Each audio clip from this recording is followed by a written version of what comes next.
Moule de Bouchot de Charron au Pinot des Charentes. Moule de Bouchot, ça nous indique un mode de production, c'est-à-dire qu'elles se sont développées sur des pieux. De Charron au Pinot des Charentes, bon ben là on est clairement sur la dénomination de la région. Moi j'ai poussé le bouchon un peu plus loin puisque je vous propose comme accompagnement des pommes de terre à la diable.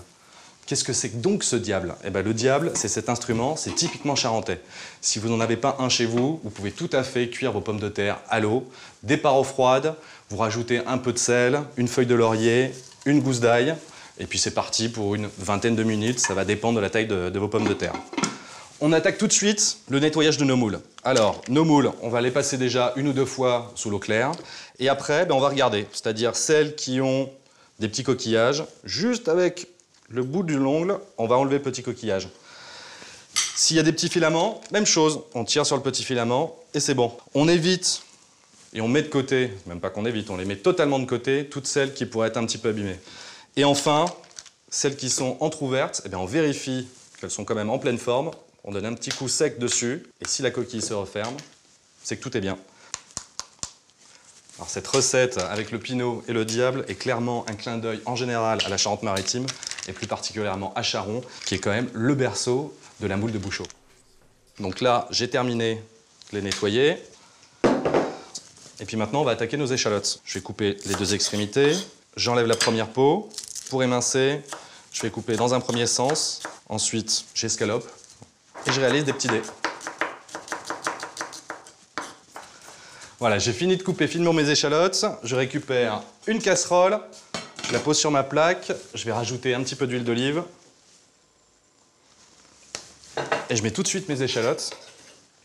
Le but du jeu, ça va être de faire revenir ces petites échalotes. Je veux pas de coloration. Donc pour éviter ça, hop, petite spatule, et je remue régulièrement. Donc ça va être à peu près 1 minute de cuisson. Ça y est, mes échalotes sont translucides. Il est grand temps de rajouter mon Pinot des Charentes. Donc là, je le verse. Et je peux monter le feu à fond, puisque dans un premier temps, l'objectif va être d'évaporer tout l'alcool. En fait, ce Pinot va m'apporter une petite touche un peu sucrée dans cette recette.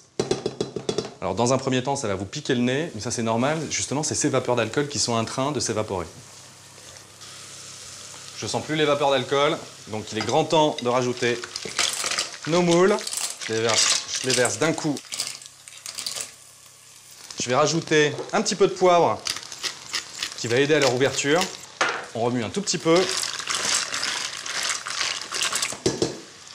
Et on couvre.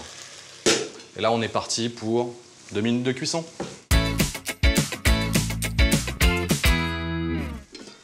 Ça y est, mes moules sont ouvertes. J'arrête immédiatement le feu de façon à éviter toute surcuisson. Et là, il ne me reste plus qu'à prendre du persil. On va le couper le plus finement possible. Alors on peut couper également les tiges dans un sens puis dans l'autre.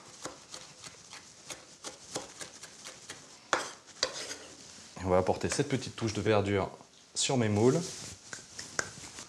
On mélange. Il ne nous reste plus qu'à servir. Alors d'un côté, nos moules au Pinot des Charentes.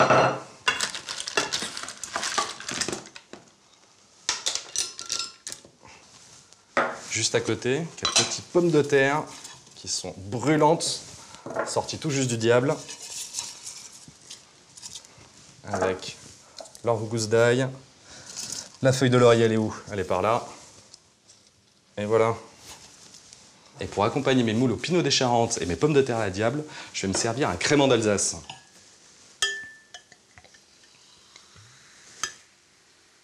Santé!